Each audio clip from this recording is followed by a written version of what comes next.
Democracy. Everyone loves it, from ancient Greek philosophers to Australians trying to enjoy succulent Chinese meals.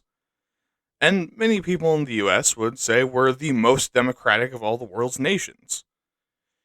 That we are truly democracy made manifest. But, are we actually? Think, how many government choices are you really making? And how much does the government actually make choices you want? But now that I think about it, are we even necessarily a democracy?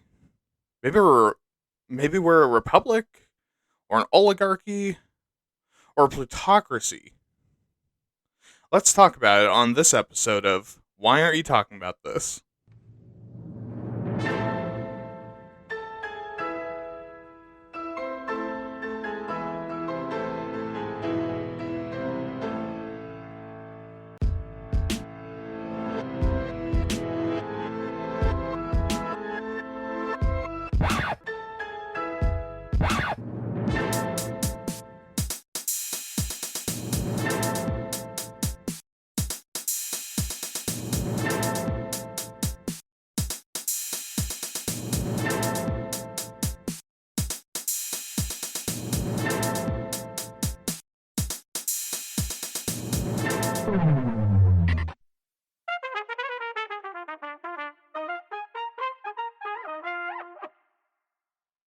Hello, everyone. Welcome to another episode of Waytat. I'm your host, William, and I will be your guide through the wild world of figuring out what your government is.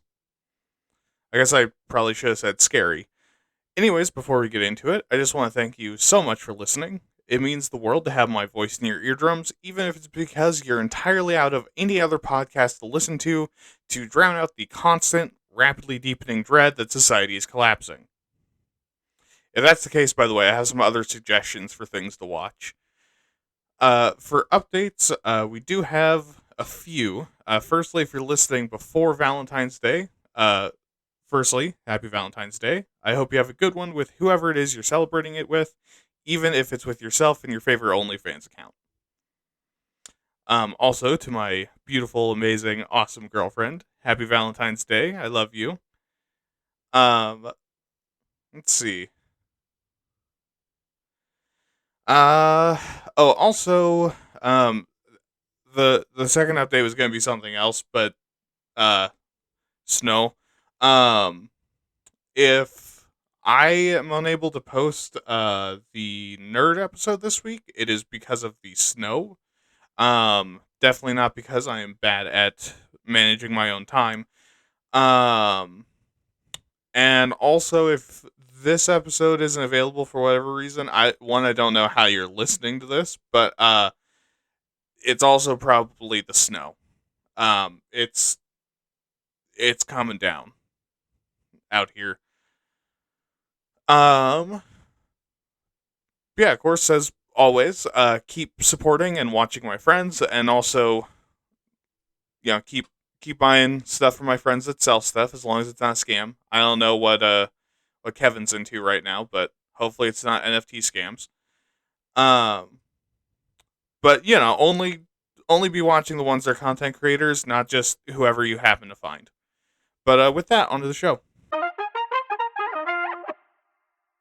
Alright, so we have kind of a weird episode today, because nominally we're talking about the US government and what exactly it is. But to do that, we have to discuss a few types of governments and their pros and cons, and give a basic overview of how the government works. But it's probably going to get sidetracked and weird in 1,000 different directions along the way. So let's get started. So first of all, what kind of government does the US have? Well, that's complicated because we claim we're a democracy, but we function like a republic. But we're also a collective of technically separate but also not states. So in technical, specific terms, what are we? Well, when you put it like that, we are a constitutional federal democratic republic. Okay, so then what does that mean? Well, let's go through each piece of that individually.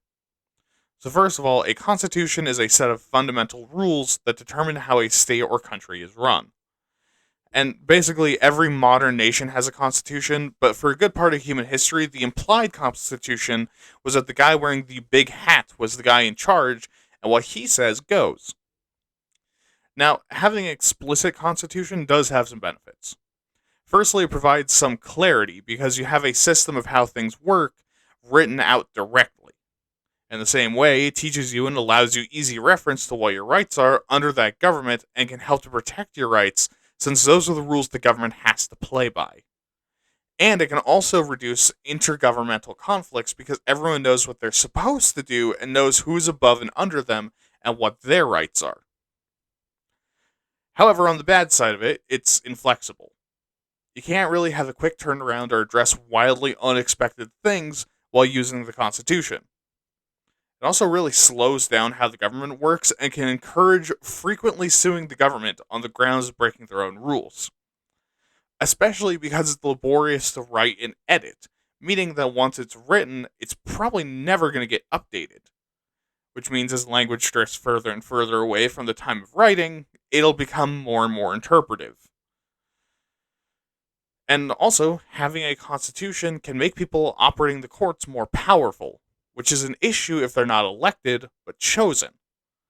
Basically, you could entirely change the constitution by having people that you like selected for court positions and essentially ignore the will of the many or the people actually supposed to make decisions. A federation is a group of states with a central government, but with independent internal affairs, which is literally just how the US works. A lot of people think of federation and think about sci-fi, star-spanning civilizations with dozens of constantly arguing member states, but really just scan across the news of two US states trying to work together, and that's the reality of a federation. Basically, the same nation, but we tell ourselves we could survive without each other. But obviously we can't. Regardless, on the good side of federations, they tend to promote diverse opinions, political participation, and policy innovation. All of which is because having a ton of differing semi-autonomous cultures working together tend to do that. Which is why diversity is good, by the way.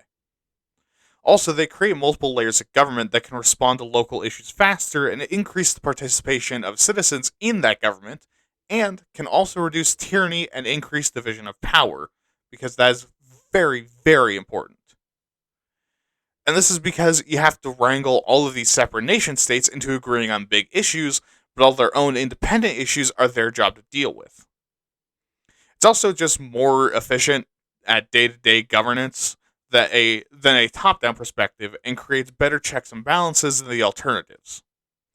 Also, I did not write this down and I did not find it while researching, but also a federation, the benefit of like a federation over a large area of land is that different parts of the federation can support each other with their resources. So like in the US with our food distribution system, up here in Oregon, while it is snowing outside, I could still walk to the grocery store and buy a pineapple. Because there's parts of the Federation where it's not snowing and it's still kind of tropical outside. And also, I mean, all the preservatives and growing seasons and stuff. You understand what I mean. However, federations also suffer a lot of economic disparities, which can cause members to attempt race to the bottom tactics to attract business, like reducing business taxes and regulations. National issues also become harder to work on because now you have a bunch of people in power to make happy instead of just a handful. Also, each member state will have differences and disparities in social standards, culture, health, education, and basically every other possible metric. Alabama, you fuck. But this can also create intentional regionalism, intensify authority conflicts, just watch any crime show where the feds come in, reduce accountability for all the members involved, and can block national policies because a few states decide they're too good to participate in how an organized system is supposed to work. Alabama, you fucks.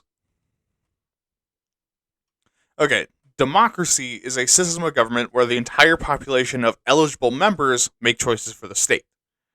Which eligible member which eligible members changes from culture to culture and time period to time period. Like in America, it used to be just white landowning men could vote. Now, that's just implied. Okay, so the pros of democracy. Well, one, it promotes human rights and broad individual freedoms. It also encourages people to participate and forces politicians to be in some way accountable, at least to their eligible constituents. Democracy also allows for a more fair way to distribute resources and attention, deal with the things people want dealt with, and improves equality and fulfills the people's goals. It can also help prevent authoritarianism, create peaceful changes of power, promote transparency and economic growth, and force people to be cooperative and educated. Which, hey, sounds all well and good, but remember that this is every aspect of government decided by collective and a pure democracy. Which opens us up to the downsides.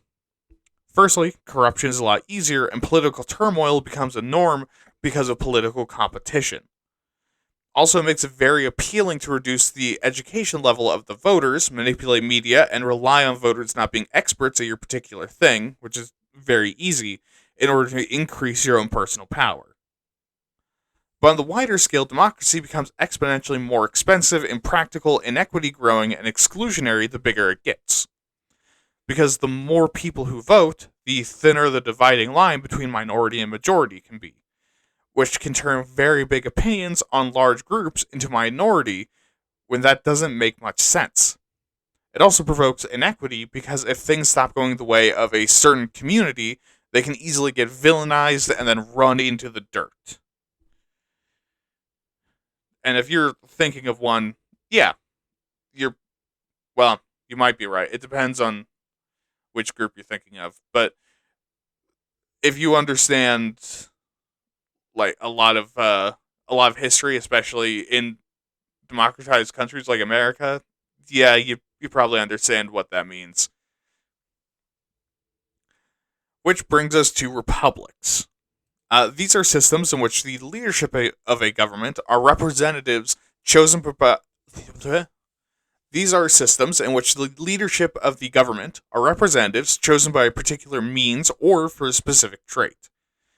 Usually, when we talk about it nowadays, we generally think of democratically chosen, or by how submissive and bribable they seem. On the good side of republics, the common good of the people represented are protected. Everything has a very structured set of rules. People have a say in their government, and their representatives are, in theory at least, beholden to them. The rights and liberties of the people are very protected and provides a common welfare for the people. Logistically, too, it's a lot more efficient, practical, and quicker than other forms of government, including democracy, and also increases public freedom, social integration, diversity, moderation, and fairness. However, on the bad side, it is more expensive and time consuming when it comes to legislating, can encourage tribalism and working against itself. It's also a lot harder to do in large groups and nations. It encourages inaction and disengagement from personal civil duty and political responsibility. And the republic to oligarchy pipeline is very, very short and very slippery and also very enticing. Especially because people are not good at making choices good for themselves and others. Especially with low education levels and low education standards, which is also a big problem in republics that is shared with democracies, that it's very easy to reduce education levels and then just gain more and more power exponentially. So when you put all these pros and cons together, well, we might have to call Donald Glover because this is America. Also, that is the only joke about that song that I'm going to make, especially during Black History Month. That is not a song that someone as pale as me can really make a whole lot of jokes about without it very quickly sounding offensive. Now, why do I say that? Well, surface level, because America's government is essentially a council of representatives chosen by popular vote to make overarching, centralized choices for us plebeians here in the Federation, within certain rules and regulations. On a deeper level, tell me, how many problems in America on a deeper level, tell me, how many problems in America do you think stems from one of those drawbacks? I'd say, goddamn, almost every one of those drawbacks I've seen in the US. Hell, I've seen them on the show. But okay, that doesn't really do much to describe the US government. So let's go back to grade school. Because honestly, I forgot most of this. The US government is divided into three branches on the federal level. The legislative branch makes laws and has two parts: the Senate and House of Representatives. The House is made up of 435 congresspeople, with their staking a number of them equal to their proportional population compared to the US to a minimum of one. And yes, that sounds like a convoluted rule that you would ignore in like a tabletop game, and that's because it basically is. Each congressperson is at least 25, a resident of their state, and has been a citizen for 7 years. They serve in 2-year terms, and their primary purpose is proposing laws, amendments, and working in breakout groups to address particular problems. The Senate, however, has 2 members per state. They're all at least 30, are a resident of their state, and have had to have been a citizen for at least 9 years. And they serve 6-year terms, and their primary purpose is approving laws, writing treaties and declaring war, altering laws, and affirming placements in office. Also, yes, if you're close to my age, you could absolutely and should, if you're in the position to financially, run to be in the House of Representatives. We need young bloods in there. Second, the executive branch enforces laws and makes executive orders and serves as the face of the U.S. for the nation and other world leaders. And executive orders are basically there to tell the president's administration what their goals for the administration are and aren't laws, so they go away when the president does. The president has to be 35 and native born to the U.S. to be elected. And they are elected by the Electoral College. Not really by you. Basically, the people that are chosen by the people running for president to vote for them, called slates, that represent your vote. When you vote for president, your votes go to the state, who then selects the elector for your state that was chosen by that candidate that then votes for them. Yep, there is a secret representative council that you have basically no hand in that actually decides who the president is. And the number in each state is proportional to the population, meaning you can lose the popular vote and win the electoral colleges. Cool, right? Cool that in a representative democracy we have another layer seemingly purpose-built to take away the choice from us. Okay, and finally, before I get too heretical along that line of thought, we have the judicial branch. They're actually pretty simple to cover in basic. They're the Supreme Court and the lower federal courts below them that evaluate and rule on laws. The Supreme Court justices are appointed from federal judges by the president and affirmed by the Senate, and they serve for life.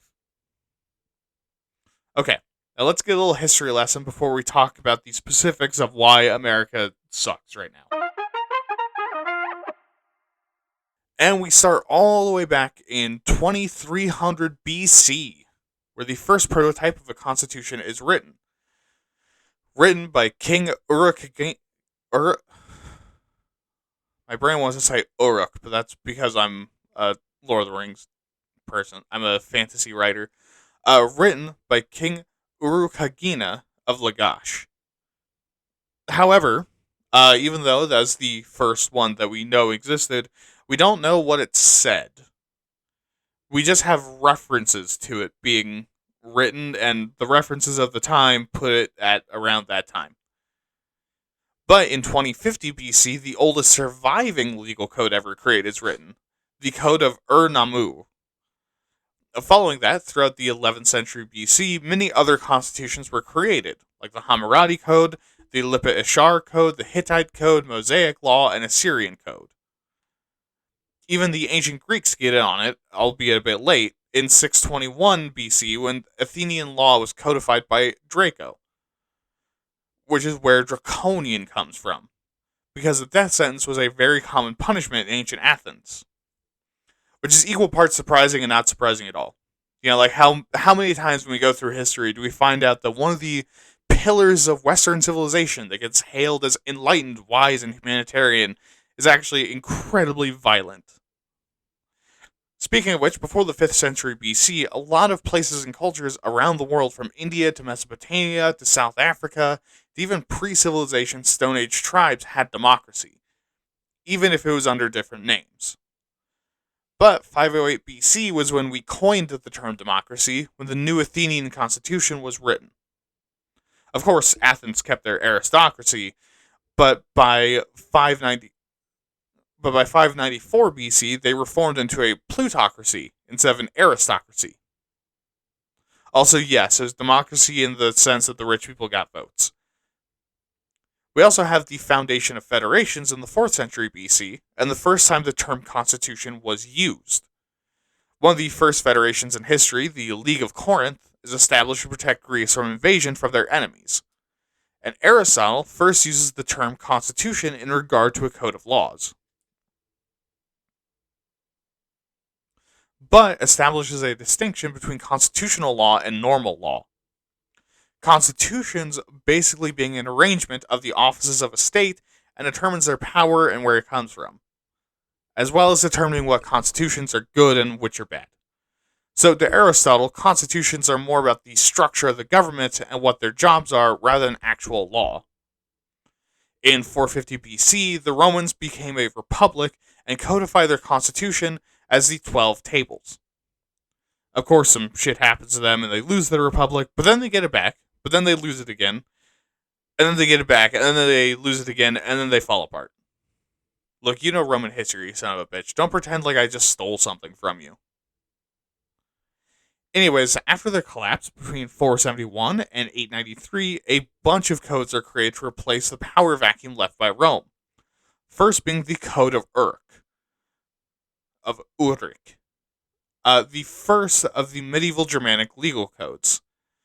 But other codes combine Roman law with this code system are local law or other Germanic and Anglo-Saxon laws, like the 506 Breviarium, the Edict Rotheri, Lex Visigothorum, Lex Alemanorum, Lex Frisonium, Code of Athelbert of Kent, and the Doom Book. Yes, the Doom Book. But the old meaning of doom, so not as cool. In 604, in Japan, meanwhile, one of the first official constitutions of East Asia is written by Prince Shotaku, a devout Buddhist. He wrote a 17-article constitution heavily influenced by Buddhism, where it has become since a foundational document for a number of constitutions in East Asia since. And this episode, we're not really going to hear a lot of East Asia. And that's mostly because while East Asian cultures had codes of law, and a lot of them, and very complex ones, they didn't really have as much of the focus on like the logistical and bureaucratic equivalent to Rome and Athens. So there wasn't really like the focus on developing these massive constitutions and deeply orchestrated, highly specific, very deeply defined legalese. But right before we get into the Middle Ages proper, Muhammad also creates the Constitution of Medina, which basically creates some form of peace in the Middle East. It's But now we go to the Middle Ages. During and after the Viking Age, the early Germanic tradition of thing, or folkmoot, continued throughout the Middle Ages in a variety of cultures, and these were meetings of free people to voice grievances and vote under the judgment of a lawmaker. During the Middle Ages, democracy's power continues to grow across the world. But also during this time, a lot of rulers in Europe were being forced to hand over power, and a lot of laws were being codified into a singular system, like the constitutional laws of Kiev and Rus, first being a selection of laws organized by Yaroslav the Wise, Grand Prince of Kiev, but eventually being rolled into the Ruskaja Pravada, a very important foundational Slavic constitution, or the Charter of Liberties in England, meant to bind the king to treating nobles and clergy a certain way. And also, during the European Middle Ages, the oral constitution of the Iroquois Confederacy was being established. And if you want to know the name, I I cannot really pronounce it, but it's Guyana Guyana Shagawa. Look, I'm bad at pronunciation. If you want to find me and beat me up, go ahead. Just make sure I'm outside. Uh, but yes, the Iroquois Confederacy is that old. But we also have the Noma Canon of Saint Sava, which is the first Serbian constitution, borrowing heavily from the Nomocanon in 14 titles, Synopsis of Stefan the Ephesian, Nomocanon of John Scholasticus, and the Numerical Council documents, which were all modified rules of the Church, laws of Moses, and Byzantine law. And I'm pretty sure a very specific kind of history nerd just came in their jorts. The Schachenspiegel and the Fethen the Guest are also written during this time, which both served Germany and the Middle East respectively for a very long time, up to 1900 and the very least 1450 respectively again. But most important for America would be the Magna Carta, written by the barons of England and forcibly signed by King John, giving most people equal rights and social liberties, creating the dual Congress the UK still uses, and also, most importantly, introducing habeas corpus, which prevents punishment without due process. But of course, with all this good social movement, we have to balance the scales. We're not allowed to have nice, unambiguously good things. So it's time to colonize. During the colonization of the New World, a lot of countries we have now were initially colonial federations, like the US, Argentina, Brazil, and Venezuela, as well as Canada and Australia. The New World also had a lot more examples of democracy, with dozens of colonies developing their own parliaments and voting systems. Because there wasn't really a way to rely on the homeland for a lot of that. Also in 1610, the Case of Proclamations was created in England to make sure that the king can't change common law, and 39 years later they rule that, quote, the people are, under God, the original of all just power, that the commons of England, being chosen by and representing the people, have the supreme power in this nation. Unquote. Which, as you might imagine, kind of killed the power of king a bit. Into the late 1700s, a lot of social movements began across Europe and the Americas. Into the late 1700s, a lot of social movements began across Europe and Americas, identifying as democratic. Some more violent than others, like the American and French Revolutions. In 1815, the Germanic Federation was founded, uniting 39 German sovereign states, which was later succeeded by the North German Federation, the German Empire, and then the Weimar Republic. And after this, Germany would very much like it if you stopped looking at their government until about the mid-60s. In 1922, the Soviet Union was founded. On paper, they're a federation of republics, but I mean, we kind of know what the truth is. And finally, after the Second World War, basically everyone, except the US, decides that it's time we stop doing the whole colonies thing. And a surprising number of these newly freed nations became federations.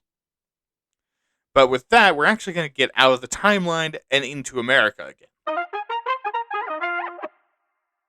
Yeah, see what I mean? Weird episode this time. Anyways, where does that leave us now? Well, I mean, look around you. Yeah, not really all that good. But like I said before, really a lot of our issues can be traced back to the cons that are caused by our type of government. However, there are some specific issues we should mention as larger problems. The biggest issue in the US and the source of all the other misappropriation and all the others is the misappropriation of power. Many people are disappointed with how undemocratic the US government is. The people who make choices are the ones that have the money to influence politicians into doing what they want and the personal goals of the politicians themselves. And the core of this issue isn't that the government sucks and is awful and is becoming fascist. It is, but that's just a result, not the cause. The cause is that private economic power is synonymous with private political power, meaning that the rich are in charge despite our best efforts to the contrary. However, as of the end of 2024, a few major problems have been raised as particularly notable concerns. First is our crumbling security apparatus. We talked about in the war episode, but America's war machine isn't designed for the conflicts that are going to come, and they are on their way.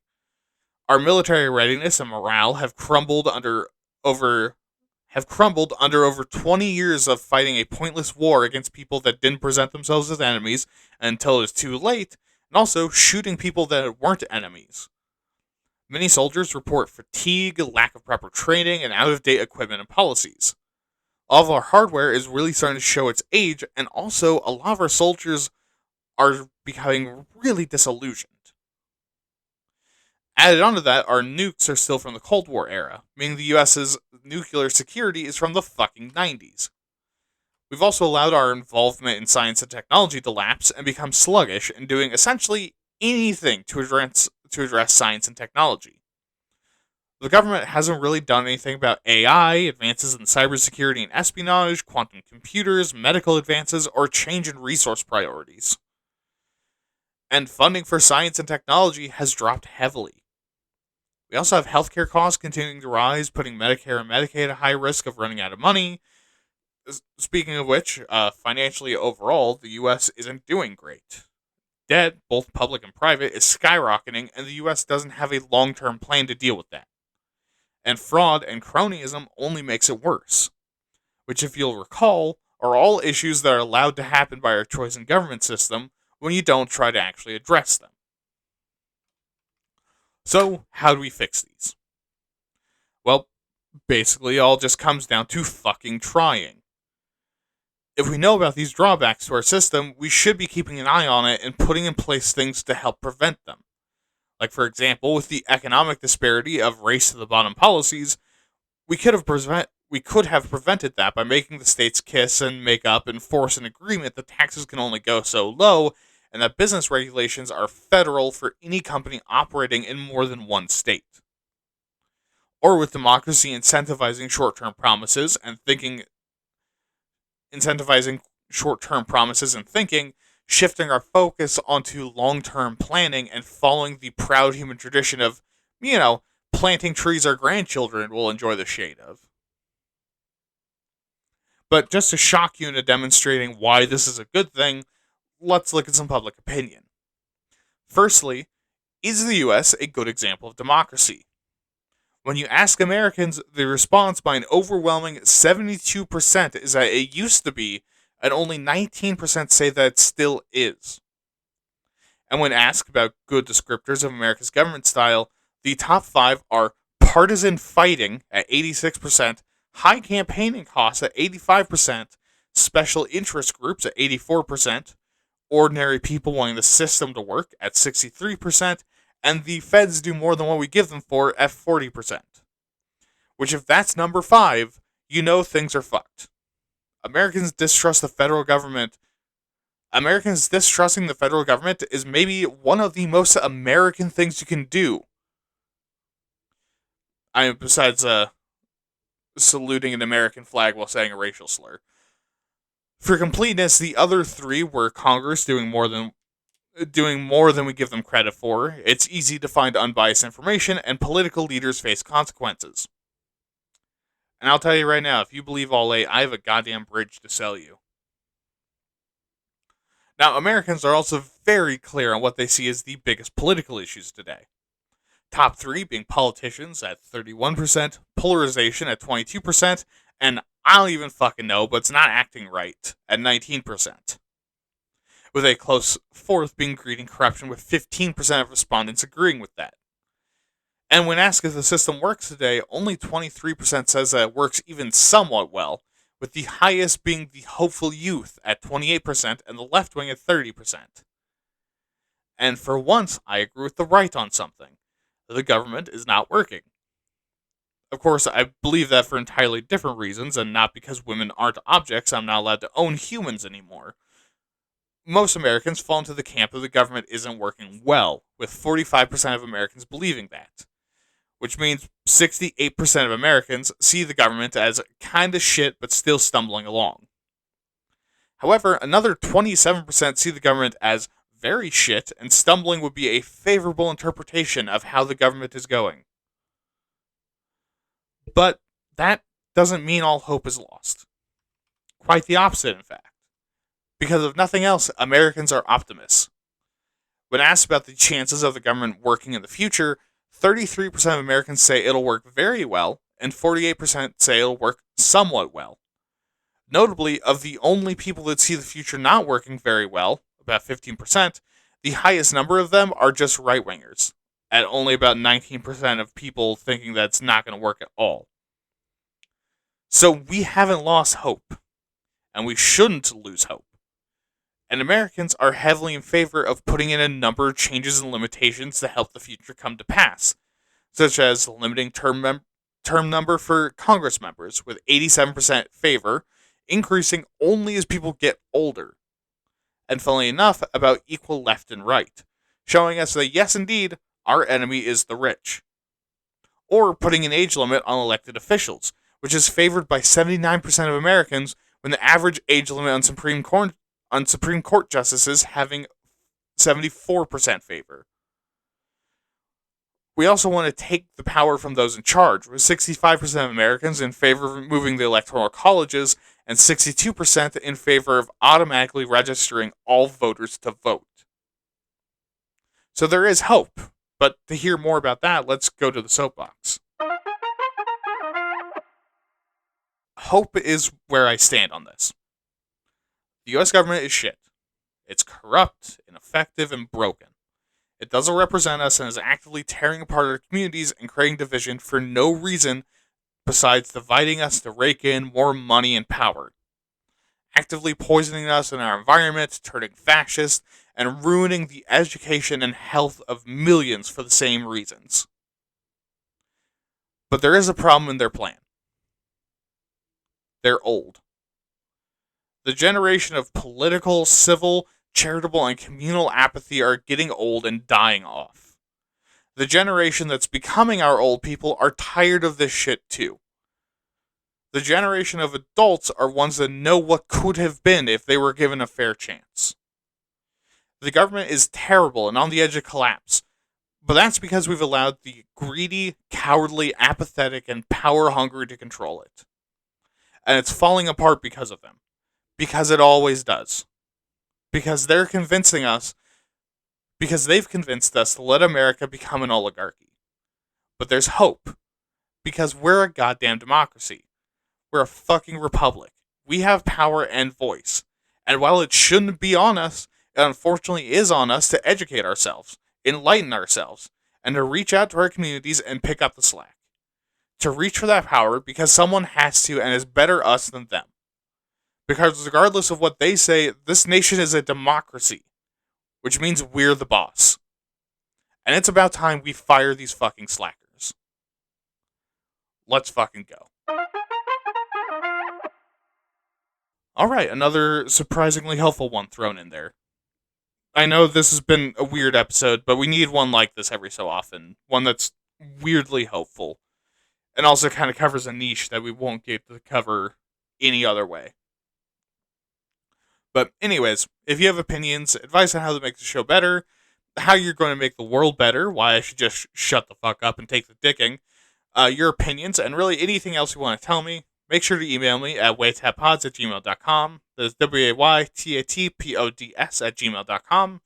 Remember to check out my other podcast, Waytat Nerd, where I do basically the same thing with nerd topics like fantasy, sci-fi, role-playing games, etc., where I hope you'll like the topic just as much. And also remember to follow me on Twitter and Blue Sky at Waytat_pods for more episode announcements. Be nice, you fucking animals. Have a good night. Don't murder. Have fun. And remember, you're the one with the power. Take it. This has been Why Are You Talking About This? And I've been your host, William. Good night.